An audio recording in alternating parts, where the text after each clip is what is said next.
Olá, irmãos, amigos, vamos mais uma meditação da Palavra de Deus. Lucas capítulo 15, os versos de 8 a 10. A parábola da dracma perdida. Diz o seguinte o trecho sagrado. Qual é a mulher que, tendo 10 dracmas, se perde uma, não acende a cadeia e varre a casa e procura diligentemente até encontrá-la? Verso 9. E tendo achada, reúne as amigas e vizinhas, dizendo: Alegrai-vos comigo, porque achei a dracma que eu tinha perdido. Eu vos afirmo que, de igual modo, ajudo diante dos anjos de Deus por um pecador que se arrepende. Primeiro, temos que entender o que significa uma dracma. Bem, uma dracma representa uma moeda de prata grega que nos tempos bíblicos era equivalia um salário de um dia de um trabalhador. Jesus, ele contava uma história da sua época conhecida, partia para o desconhecido para ensinar o reino de Deus e a sua missão. Mas vamos entender a parábola, porque Jesus compara. Bem, no Oriente, as casas dos pobres consistiam usadamente em um único quarto, frequentemente sem janela e escuro, e raramente o quarto era varrido, e uma moeda que caísse facilmente era coberta pelo pó e pelo lixo. Para encontrá-la, mesmo perante o dia, era preciso acender uma candeia e varrer a casa cuidadosamente. O dote de casamento da mulher consistia em moeda que ela guardava com todo cuidado, com seu maior tesouro, para deixar para as filhas. Uma perda de uma moeda dessas era considerada uma calamidade, era a sua recompensa, era a casa de que as amigas participavam prontamente. E quando encontrava, disse Cristo, reúna as amigas e vizinhas e alegremos comigo, porque achei a minha moeda perdida. Digo-vos que da mesma forma haverá alegria diante dos anjos de Deus por um pecador que se arrepende. Vamos entender o que significa isso. O que significa a dracma perdida? Bem, a dracma perdida representa os que estão perdidos em deleites e pecado, mas não estão conscientes das suas condições. Estão alienados de Deus, mas não sabem disso. Sua vida corre perigo, porém estão inconscientes disso e são descuidados. Nessa parábola, Cristo ensina que mesmo os que são indiferentes às reedificações de Deus, são objeto do seu amor piedoso e precisa ser procurado e ser reconduzido a Deus. Embora esteja sob o pó e o lixo, a moeda ainda é de prata. O dono procura porque é de valor.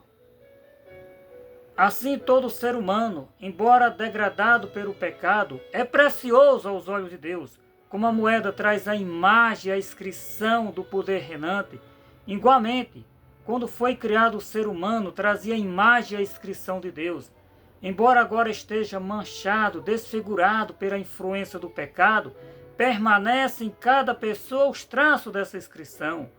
Deus deseja recobrar essa pessoa e sobre ela gravar a sua imagem em justiça, em santidade. Bem, queridos, por que Jesus contou essa parábola?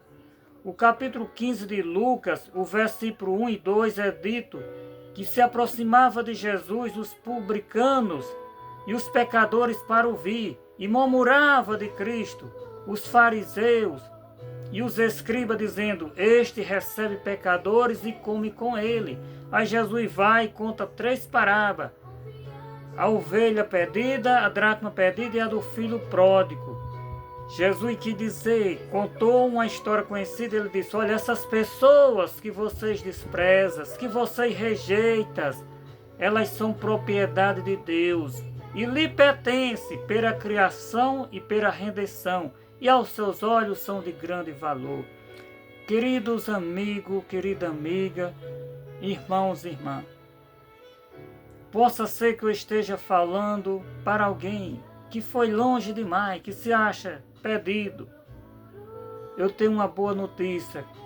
você é a imagem de Deus. Você foi criado em imagem de Deus. Você traz os traços da imagem e da inscrição de Deus. Deus deseja encontrar você. Agora, pedido dentro de casa significa pedido na família espiritual.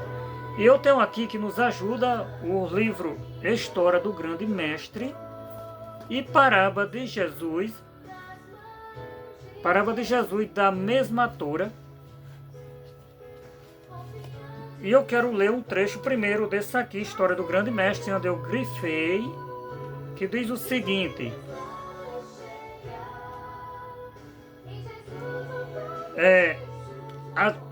a dracma perdida em casa estava próxima, contudo só podia ser descoberta por meio de busca cuidadosa. Nessa parábola, há uma lição para as famílias no ciclo familiar. É a família espiritual, certo? Muitas vezes, grande indiferença quanto às condições espirituais, já está dizendo, de seus componentes. Pode haver um dentre eles que esteja separado de Deus, mas com pouca ansiedade sentida na família pela perda de uma das dádivas confiada por ele. O pedido dentro da igreja. O que significa pedido dentro da igreja? Sabe, os fariseus e os escribas, ele estava perdido dentro da igreja. Aplicando para os dias de hoje, representa aquelas pessoas que se acham santos, que se acham salvo, que começa a usar a Bíblia para julgar os outros, para julgar as outras pessoas, para desprezar, para falar mal, para fofocar. E essa parábola nos ensina uma grande lição e precisamos tomar muito cuidado. Jesus disse que nem todos aqueles que dizem Senhor, Senhor entrará no reino dos céus. Possa ser que eu esteja falando para alguém que esteja perdido, que se afastou de Deus, mas não tem força para voltar. Meu amigo, a boa notícia é que Deus não trata nós segundo os nossos pecados. Deus se compadece de cada um de nós.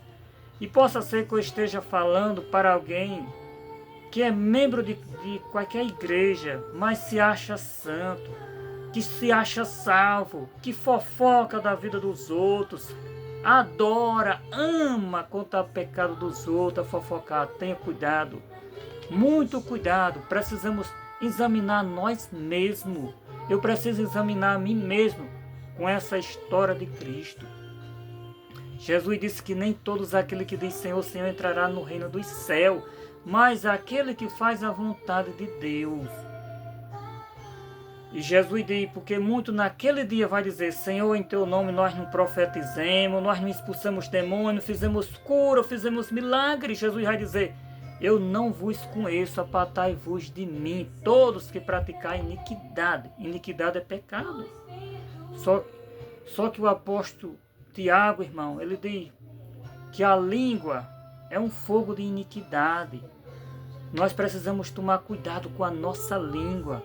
Com ela, o apóstolo Tiago diz, bendiz ao Senhor e amaldiçoa os homens. Talvez olhamos para as pessoas dizendo, ela essa daí vai se perder. Não podemos dizer isso. Sabe? Nós não temos direito de julgar ninguém. Os filhos do Senhor estão em todas as igrejas, estão em todos os lugares. As palavras ditas pelo próprio Jesus, onde ele disse, tenho outras ovelhas não desse aprisco, não dessa igreja, mas a mim me convém conduzi-la. E haverá um só rebanho, um só pastor. Deus é Pai de todos, amigo. Deus é o meu Pai, é o seu Pai, é Pai de todos. Os filhos do Senhor estão em todo lugar. A isso o apóstolo Paulo afirma em Efésios capítulo 4, o verso 6. Há um só Deus, Pai de todos, o qual é sobre todos, está sobre todos e age por meio de todos. Queridos, se precisamos tomar cuidado. E Cristo disse, essas pessoas que vocês desprezam, vocês rejeitam, elas são propriedade de Deus. Os escribas dizia isso, e eu gostaria de ler um trecho aqui onde diz: os anjos celestiais estão interessados nos pedidos que vocês desprezam. Vocês murmuram, zomba. Quando uma dessas pessoas vem a mim, disse Cristo, porém saiba que os anjos se alegram nas bodas celestiais, ecoa cântico de triunfo. Serafim e querubim se reúnem para louvar a Deus. E eu tenho um trecho aqui nesse outro livro, vou finalizar. Olha só, interessante o que diz. Sabe, quando uma pessoa está afastada de Deus, está perdida. Possa ser perdida no mundo, que se está afastada de Deus, ou perdido dentro da igreja. Olha só, o que é que acontece? Os anjos se compadecem destes transviados. Ele chora. Em contos, os olhos humanos estão enxutos e os corações cerrados à compaixão. Os anjos choram. Meus queridos irmãos, qual é a sua condição dessas três parábolas? A ovelha perdida, ela se afastou da casa do pai, ela se afastou do radinho, ela não tinha força, foi preciso o pastor ir em busca, não tinha força. A dracma perdida estava perdida dentro de casa. O filho pródigo, ele se afastou dos caminhos do pai, mas ele teve força para voltar. Saiba de uma coisa, enquanto as pessoas estão pecando nos prazeres do mundo da carne, os anjos de Deus estão se compadecendo e chorando.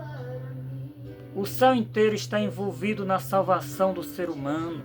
A Bíblia diz que eles são espíritos administradores enviados àqueles que hão de dar a salvação. Hebreus capítulo 1 e o verso 14. Você pode ler o verso 13 a 14. O desejo de Deus é que cada um de nós tenha o pleno conhecimento da verdade e seja salvo. Deus deseja salvar todos. Vamos orar nesse momento? Eu estou aqui com um caderno de oração e eu gostaria de orar por você que está assistindo esse vídeo e por esse caderno de oração. Oremos. Maravilhoso Pai Criador que habita no mais alto do céu. Obrigado, Senhor, pelo teu eterno amor, compaixão, misericórdia para com todos os seus filhos pecadores. Ó Pai querido, estenda a tua mão poderosa sobre essa pessoa que está abatida, que está aflita, que está longe dos teus caminhos. Que o teu santo e bom Espírito toque no coração dela, transforma a vida nesse momento. Que o sangue de Jesus Cristo purifique, apague todos os pecados, apague todas as transgressões. Que o Senhor trabalhe na vida dela de uma forma poderosa. Que ela se sinta a sua condição de pecador, de pecadora. Que ela se entregue ao Senhor, abandone os seus pecados, se renda ao Senhor, como o Senhor diz na tua palavra. Voltarei a ter compaixão de vós. Dos seus pecados não mais se lembrarei. O Senhor apaga as nossas transgressões. E o Senhor deseja que faça paz contigo. O Senhor diz através do profeta Isaías que faça paz comigo, que se apoderes da minha força. Ó Pai querido, eu entrego também esse caderno de oração a cada nome mencionado. Que o Senhor trabalhe na vida de cada uma dessas pessoas, desses irmãos. Somos teus filhos, Senhor. O Senhor é o Pai de todos, os teus filhos estão em todos os lugares. Mas vai chegar o dia, vai chegar a hora de que o Senhor reuniu cada um de teus filhinhos e haverá um só pastor e um só rebanho. Por favor, trabalha na vida dessa pessoa angustiada, na vida dessa pessoa que está sofrendo, que está na prostituição do pecado, que está nas garras do pecado. Pai, transforma, liberta no nome poderoso de Jesus Cristo. Te oramos e te agradecemos em nome de Jesus. Amém. Que Deus abençoe a todos e um forte abraço e fica aqui essa meditação da palavra de Deus.